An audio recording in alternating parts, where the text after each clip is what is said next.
সব রকম তো বিরিয়ানি বানিয়ে খেয়েছি, কিন্তু আমার মতো করে চিকেন বল আর চিংড়ি মাছ দিয়ে এভাবে বিরিয়ানিগুলা বানিয়ে খেয়ে দেখবেন, খুবই মজা লাগবে।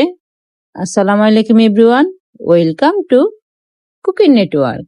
কড়াইতে কিছু পরিমাণ তেল দেব। তেলটা হালকা একটু গরম হয়ে আসলে এর মধ্যে আমি এক বাটি দিচ্ছি পেঁয়াজ কুচি। এবার পেঁয়াজ কুচি দিয়ে আমি একটু নেড়েচেড়ে দেব। পেঁয়াজটা একটু বাদামি কালার যখন হয়ে আসবে তখন এই পেঁয়াজটাকে আমি উঠিয়ে ফেলবো।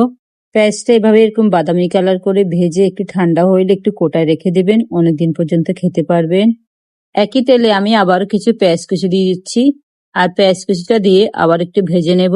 এবার পেঁয়াজ কুচির মধ্যে আমি চিংড়ি মাছ দিয়ে দিচ্ছি, আর চিংড়ি মাছগুলো আমি আগে থেকে ধুয়ে পরিষ্কার করে নিয়েছি। দিয়ে দিচ্ছি 1 চামচ লবণ। পেঁয়াজ আর চিংড়ি মাছ একসাথে ভেজে নিলে চিংড়ি মাছের আলাদা একটা ফ্লেভার থাকে। এবারে চিংড়ি মাছের মধ্যে আমি কিছু মশলা ব্যবহার করব, তার জন্য এখানে সরিষা বাটা, আদা বাটা, বাদাম বাটা আর রসুন বাটা দিয়ে আমি চিংড়ি মাছের সাথে ভেজে নেব। আমি এখানে 1/2 চামচ থেকে কম দিচ্ছি হলুদের গুঁড়ো, আর এখানে 2 চামচ আমি ব্যবহার করছি জিরা গুঁড়ো। এবার 1/2 চামচ দিচ্ছি আমি গরম মশলার গুঁড়ো। এবার গ্রানের জন্য আমি এখানে কিছু গোটা এলাচ, লং আর কিছু তেজপাতা দিয়ে দিচ্ছি, আর দিয়ে আমি আবার একটু নেড়েচেড়ে দিচ্ছি। আগে থেকে কিছু চিকেন বল আমি বানিয়ে ডিপ ফ্রিজে রেখে দিয়েছি, আর এই চিকেন বলগুলো কিভাবে বানিয়েছি সেটার ভিডিও আমার চ্যানেলে দেওয়া আছে, আপনারা চাইলে দেখে নিতে পারেন।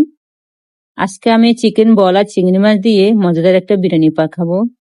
এবার মশলাটা যাতে পুড়ে না যায় আমি অল্প কিছু পানি দিয়ে মশলাটাকে কষিয়ে নেব।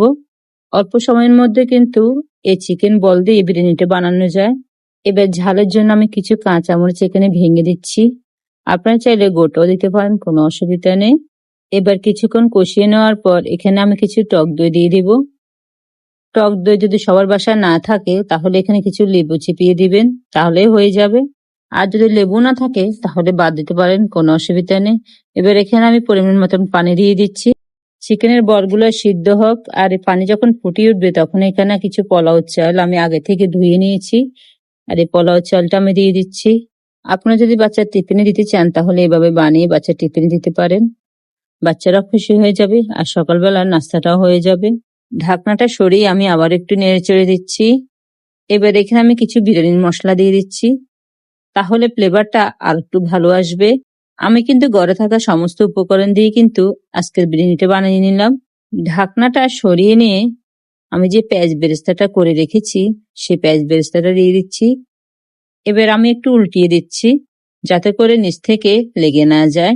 আর এই চিকেন বলগুলা বাসা বানিয়ে এভাবে রেখে দিলে আপনার যে কোনো কাজে সুবিধা হবে। এখানে আমি কিছু গুঁড়া দুধ দিয়ে দিচ্ছি, তাহলে বিরিয়ানির টেস্টটা আর একটু ভালো আসবে। এবার কিছুক্ষণের জন্য ঢাকনা দিয়ে আমি ঢেকে রাখবো, আর ঢাকনাটা সরিয়ে দেখতে পাচ্ছেন আমার এই বিরিয়ানিটা কিন্তু একদম হয়ে গেছে। এভাবে বিরিয়ানিটা করে নেবেন, তাহলে খেতে ভীষণই ভালো লাগবে।